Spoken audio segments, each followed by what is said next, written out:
Welcome, students. Let us now look into the nutritional requirement for the school going children. Children who are between the age group of 6 to 12 years are called as the school going children.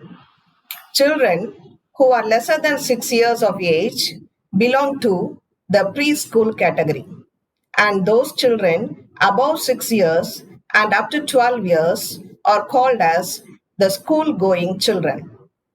In this session, we will look into the growth pattern of the school going children, their nutritional requirement, menu plan for the school going children, packed lunch, and also the nutritional problems that are common among the school going children. The school age of 6 to 12 years is called as the latent period of growth. It is called as the latent period of growth because in this period, like we saw in the infancy, the growth is not phenomenal. The growth does occur, but when compared to the period of infancy, during the school going period, the growth occurs at a slower rate. During this stage, growth is slow and body changes occur. Physiological changes occur during the school going age. The slowed rate of growth during this period results in a gradual decline in the food requirement per unit of body weight. Here, you should understand they are not saying that the nutritional requirement is less during the school going period, but the nutritional requirement is slightly declined per unit of body weight, which means per kilogram of body weight when compared with the infancy period or the preschool period.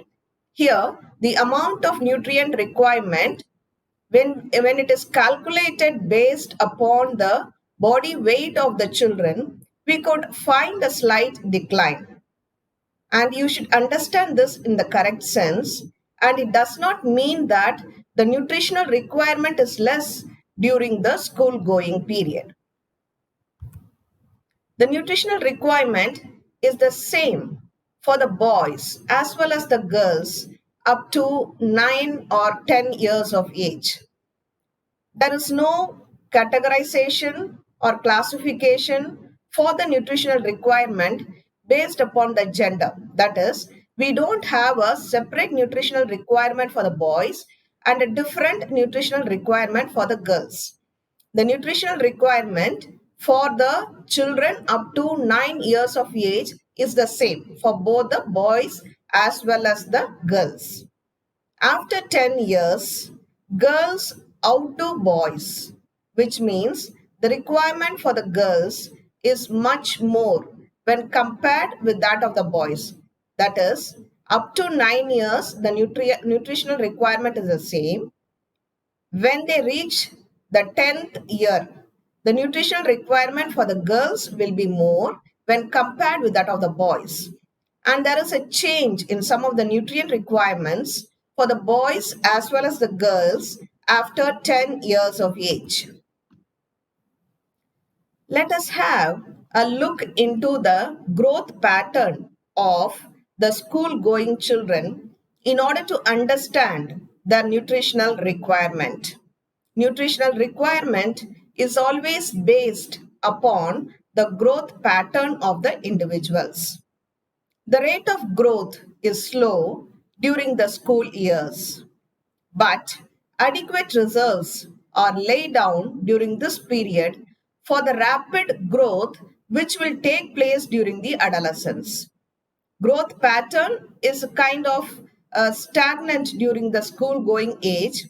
There are a lot of physiological changes and also reserves are laid during this period, right? The body stores plenty of nutrients during the school going period, because following the school going period will be the adolescent period. And in the adolescent period, growth spurt is going to take place. Growth spurt means where there will be abundant growth in the individual. So in order to facilitate the abundant growth during the school going period, the body will try to store the nutrients that will be used up for the adolescent period. Hence, the age from 6 to 12 years is being called the lull before the storm. So, whenever there is a storm, preceding the storm, there will be a period which is very quiet, very silent, and that itself indicates that there will be a storm very shortly. புயலுக்கு முன் அமைதி.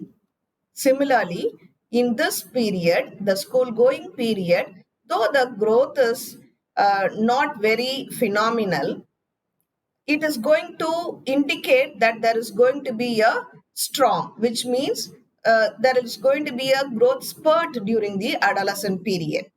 Usually, girls have a higher deposition of body fat compared to boys of the same age. Okay, so the girls, they store more amount of fat in their body during the school going period, but they have less percentage of muscle tissues. So when we see the body composition of the school going children, there is more of fat and less of muscles.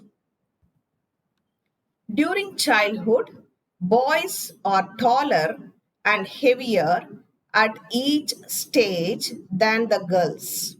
Okay, so the boys during their childhood, during the preschool period, and also during the school going period, we find that the boys are taller when compared with the girls of the same age.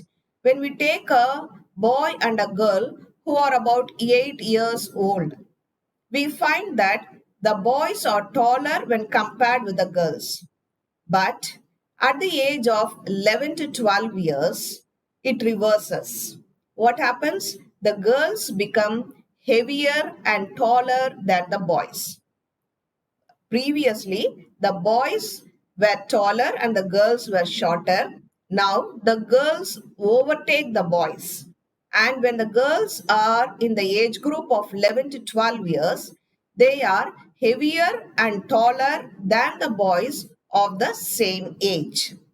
As the child enters the school, they develop the ability to work out problems and participate in group activities. The number of activities that they were doing as a preschool child, that is, when they were 6 years of age, was very less. They would have been in their first standard or the second standard when they are in the preschool, and the amount of work, the number of activities they were doing were less.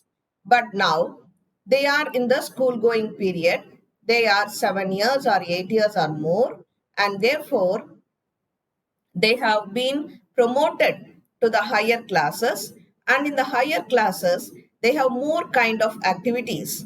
They have their academic activities, the co-curricular activities, they get themselves involved in sports and the cultural activities like dancing or singing or swimming, and their activities are increasing as they are growing, and now they are capable of participating in the group activities. They can be a member of a team, they can be a member of a sports event, or they can be a member of a cultural activity. So they are able to coordinate, cooperate, and involve themselves in group activities.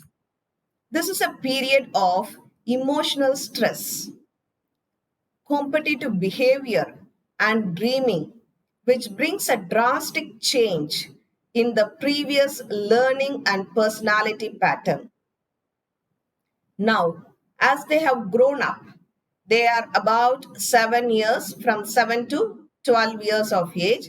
So they are growing.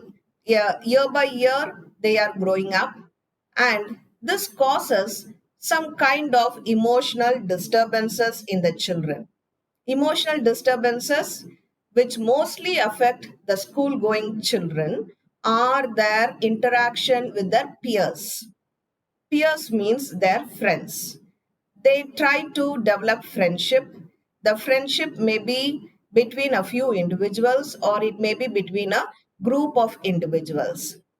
When such kind of interaction takes place between groups, there may be likes, dislikes, there may be some enmity, there may be certain fight among the groups, and therefore such things can cause emotional disturbance in the school going children.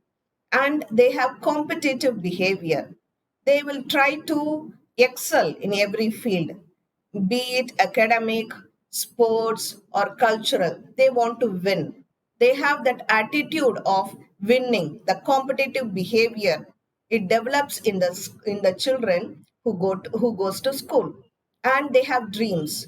They think that they want to be like someone. They want to win the first prize, and they have dreaming, which brings plenty of changes in their habits. It can be their learning habit or it can be their personality pattern. When they were a preschool child, they will just obey to what their parents tell or what their teachers tell. But now they have a little bit grown up, and therefore they are able to think of themselves. They just think about their what they have to do, what they should not do, what they should follow, what they should not follow. All these things they are able to discriminate between the good and the bad, their likes and the dislikes. All these things they are able to do by themselves, and therefore there will be a little bit of change in the way they learn. Earlier they would sit beside their mother or their father and do their homework, but now they would think they know everything by themselves. They'll try to do it by themselves.